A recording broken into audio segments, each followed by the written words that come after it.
ফেসিস হাসিনার প্রকল্প এই পানি উন্নয়ন বোর্ড এনেছে, এটাকে বাতিল করতে হবে। আমাদের দাবি মানতে হবে, কৃষকের জমি কৃষককে ফেরত দিতে হবে। আমাদের বাংলাদেশ যেহেতু স্বাধীন বাংলাদেশ, তাহলে এই বাংলাদেশে কেন মানুষের বাড়ি উচ্ছেদ করে কেন নদী খনন করা হবে? আমাদের উত্তর সাইডে দক্ষিণ সাইডে দুই সাইডে নদী খনন করার মতো জায়গা আছে, সেই জায়গা বাদ দিয়ে গ্রামের মাঝখান দিয়ে কেন নদী খনন করা হবে? এটাই আমি এই বার্তাটা, এই বিচারটা আমি দেশের মানুষের কাছে দিতে চাই।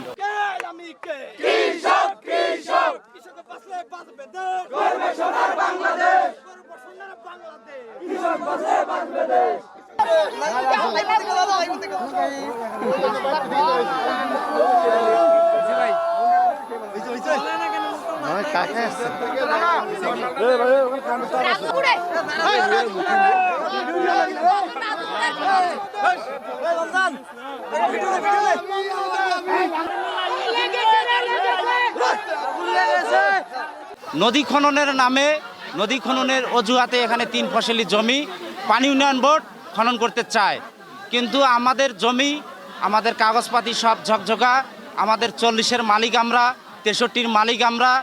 এবং হঠাৎ করে পানি উন্নয়ন বোর্ড সিদ্ধান্ত নিয়েছে যে এখানে প্রকল্প করবে, কিন্তু আমরা আমাদের ফ্যাসিস্ট সরকারের ভুয়া প্রকল্প কখনোই বাস্তবায়ন হতে ইনশাল্লাহ দিব না। এখানে প্রায় আমরা 30,000 মানুষ রয়েছি, 5টি গ্রামের মানুষ রয়েছি। এখানে পানি উন্নয়ন বোর্ডের দালাল চামচারা বিভিন্নভাবে আমাদেরকে হুমকি ধামকি দিচ্ছে, আমাদেরকে গুম করবে। এই জন্যই আজকে আমরা মশাল প্রজ্বলন কর্মসূচি দিয়েছি।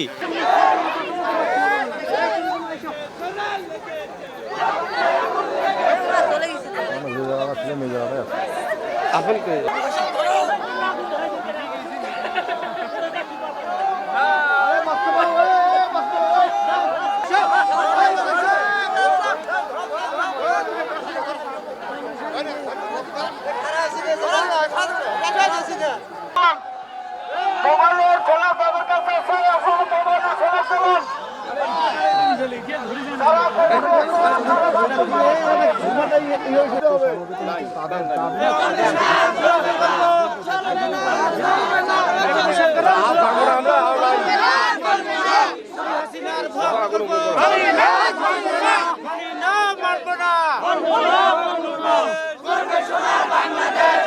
সোনার বাংলাদেশ, কৃষক বাঁচলে বাঁচবে দেশ।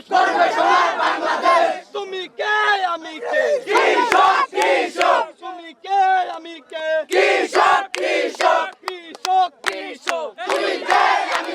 কৃষক মেলে অবৈধ প্রকল্প।